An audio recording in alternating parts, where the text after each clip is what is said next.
How is everyone feeling about Stellarblade so far, guys? I'm just surprised that we actually saw the gameplay of Stellarblade. There is also playable demo only on PlayStation 5 if you guys have one.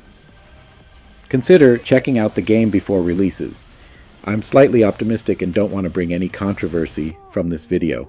And what I've seen so far from the internet is off for me.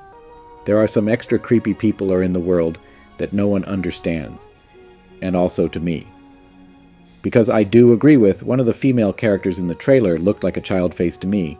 I don't know about you all. It may stir up pretty racist to go around saying that almost all Asian women look like children to you. People are discussing it because many gamers are tired of seeing ugly female characters. For example, Abby from The Last of Us Part 2, Mary Jane from Marvel's Spider-Man 2, Aloy from the Forbidden West game, and the new Fable female chick are all solid examples. People play games to escape the reality of the ugliness, not to be engulfed in it. I was referring to a very specific type of people. I don't think the vast majority of people are stupid enough to buy a game because the characters look sexy. It is pretty clear to me, however, that there's a very big minority of people that are very invested in culture war nonsense and are stuck in a mindset. But I'm not against any of this. I will say that I like everything.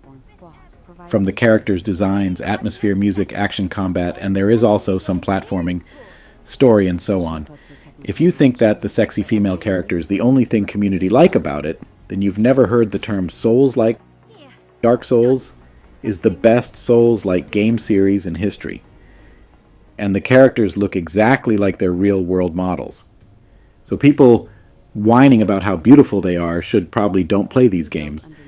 But I don't know about what Souls-like means. That's a different discussion, but I kind of feel like Souls-like is the new type of genre.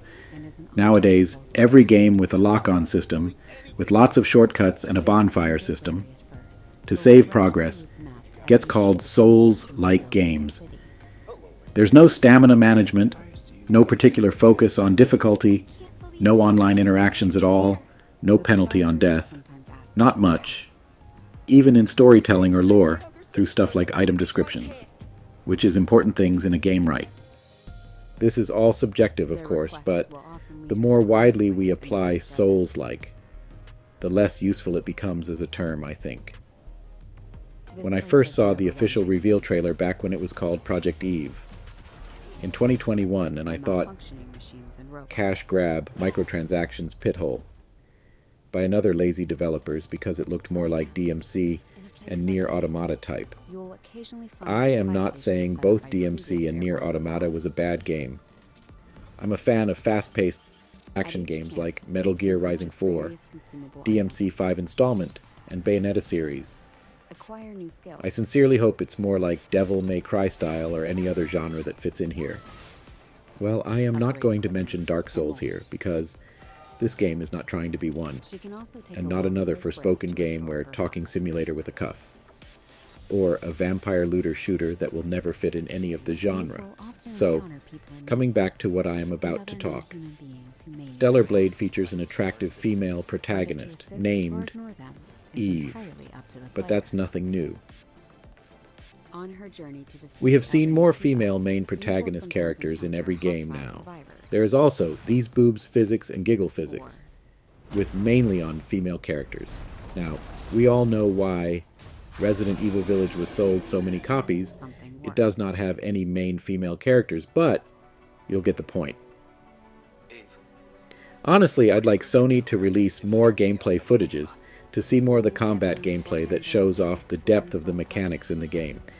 Everything else looks gorgeous, no doubt, but I'm seeking an action game spectacularly, taking inspiration from the Bayonetta and the DMC series combat, or from Ninja Gaiden-style action RPG mechanics here, which I'm personally fine with as long as there are different skill sets or combos that feels good to at least try out.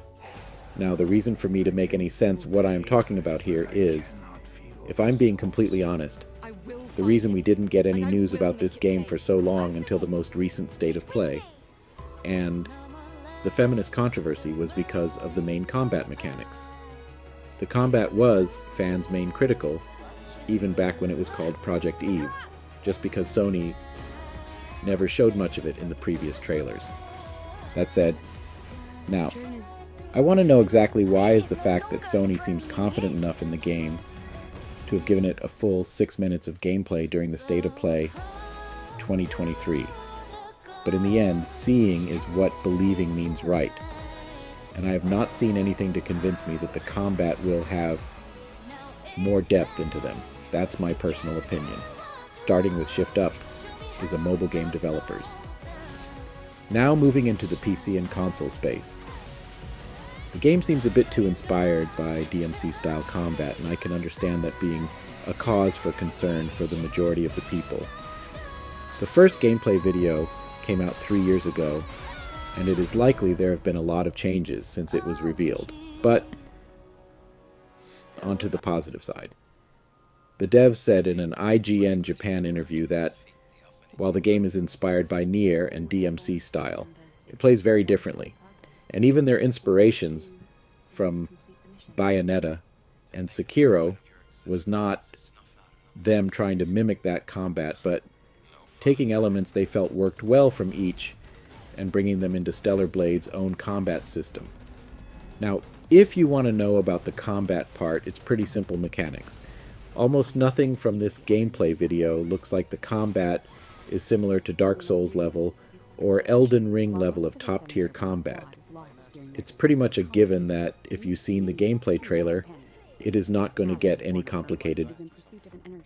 One thing to note is the skill tree systems looks good, with easy to navigate and unlock whichever skill is required. I think most people will get mad because of the parry system. To give you in context here, you can parry some incoming attacks and stun enemies. However, there is also some attacks which cannot be blocked or parry, and also, the game briefly tells you how the combat mechanics works in the game. And also, I find the dodging is kind of clunky or not working properly. Parry feels a bit too delays Acewell. This could be a bug in the demo. Sometimes even if you dodge or parry, you'll still get hit or damaged the enemy's attack pattern. Seems like DMC at times, or in some tentacle monster types. What I think is, it feels like it's trying to combine both Bayonetta and Devil May Cry series. Mechanics with Dark Souls added in the mix, all at once, that feels rough at times. The combat mainly needs more polish, and maybe the developers needs to adjust, and have to spend more time to make it more approachable, state, or make adjustments according to the linear methods. There's skills to improve the fluidity of combat, parrying, and dodging. I'm guessing combat is sluggish because we don't have any attributes unlocked, like extra passive skills, for example. Reflex boost and focus boost to increases the window of perfect parry and perfect dodges. Now, comparing this to Dark Souls, Soulsborne are more difficult, but they also feel much more fluid to control. Seems to me this game is just kind of clunky. The combat is usually a bit rough in the beginning in Dark Soul games because you haven't upgrade or unlock anything yet. Once you unlock some upgrades or skills that will aid you further, I'm sure that you'd get a better feel of the combat. I think the comments sections are a response to an ongoing controversy to any problem these days. Because this game was panned by feminists for having child-looking female characters, when in fact they literally modeled Eve on a real human being, a Korean model, and the dev stuck to what their initial plan and defended their own choice. Here I'm saying that this game is made for little majority of people in mind, so seeing them take a strong stand against the feminist controversy types basically sent a powerful message about the quality of this game and made people want to support it. I can understand it not making sense to you if you lack this context. Just watch other YouTubers' videos with a blind eye and just see YouTube comments. First thing, without any information about what's going on with the game's reception. And yeah, this game is by a new studio, so we can't be sure it'll be as good as Nier Automata or Metal Gear Rising 4. But it does have Nier's composer making music for it, so that's a huge step in the right direction, IMO, because the best part of Nier was the music. My initial rant is, I hope, if at least decent in-off game and does sell well enough to become its own IP, and Shift Up gets the opportunity to refine the gameplay and the world through coming up with a near-future sequel for Stellarblade. As always, thank you for watching. See you guys on the next one. Peace out.